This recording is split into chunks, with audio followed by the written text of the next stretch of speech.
आप किसी की ज़्यादा मदद मत करो। Do not help people more than they deserve. Hello दोस्तों, एक बार एक बटरफ्लाई अपने कुकून में से बाहर आने के लिए स्ट्रगल कर रही होती है। वो चीख रही होती है, चिल्ला रही होती है, फड़फड़ा रही होती है। उतनी देर में एक काइंड हार्टेड इंसान उस बटरफ्लाई को देखता है और उसे उस पर तरस आने लगता है।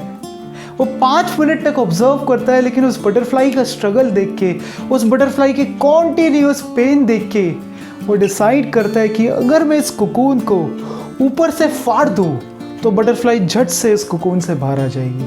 वो कैंची लाता है और उस कुकून को फाड़ देता है। बटरफ्लाई झट से बाहर आ जाती है। अब वो वेट करता है देखने के लिए कि देखो मैंने कितना अच्छा काम किया है। अब बटरफ्लाई खुल के पूरे आसमान में उड़ेगी। वो 5 मिनट तक वेट करता है कि बटरफ्लाई अपने विंग्स को एक्सपैंड करेगी और पूरे आसमान में उड़ेगी। लेकिन 5 मिनट के बाद वो ये रियलाइज़ करता है कि अब बटरफ्लाई कभी भी उड़ नहीं सकती। अब उसके विंग्स जो हैं वो छोटे हो चुके हैं और उसकी पूरी बॉडी के अंदर सूजन आ गई है। जी हाँ दोस्तों, क्यों हुआ ऐसा? क्योंकि बटरफ्लाई जब अपने कुकून के अंदर थी, जब वो फड़फड़ा रही थी, वो नेचर का एक तरीका था बटरफ्लाई की बॉडी का फ्लूइड उसके विंग्स तक पहुंचाने का।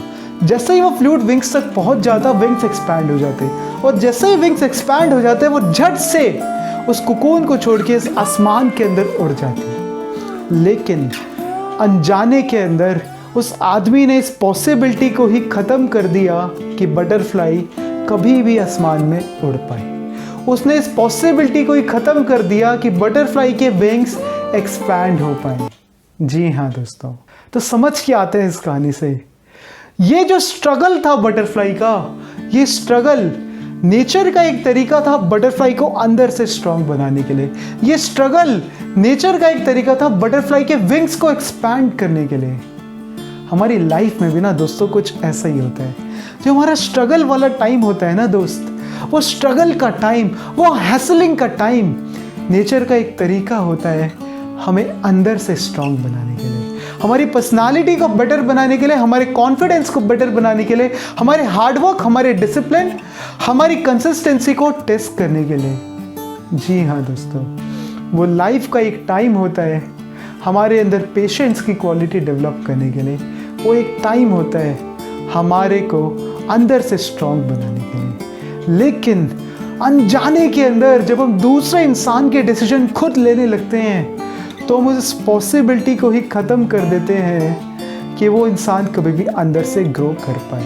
हम इस पॉसिबिलिटी को ही ख़त्म कर देते हैं कि वो इंसान लाइफ के छोटे छोटे न्यूएंसेस को खुद समझ पाए, परख पाए, बात को समझे। तो इस कहानी का मतलब ये नहीं है कि दूसरों की हेल्प नहीं करनी चाहिए। अब इसी कहानी के अंदर मान लो वो काइंड हार्टेड इंसान कुकून को फाड़ने की जगह उस बटरफ्लाई को बाहर से डायरेक्शन देता, कॉन्टीन्यूसली उसके लिए चीयर करता, उसे मोटिवेट करता, उसे मेंटर करता, उसमें कोई प्रॉब्लम नहीं थी।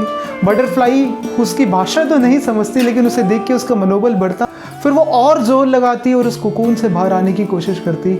लेकिन प्रॉब्लम तब हुई जब उस इंसान ने ये डिसाइड कर लिया कि बटरफ्लाई को कुकून से बाहर निकालना कैसे है।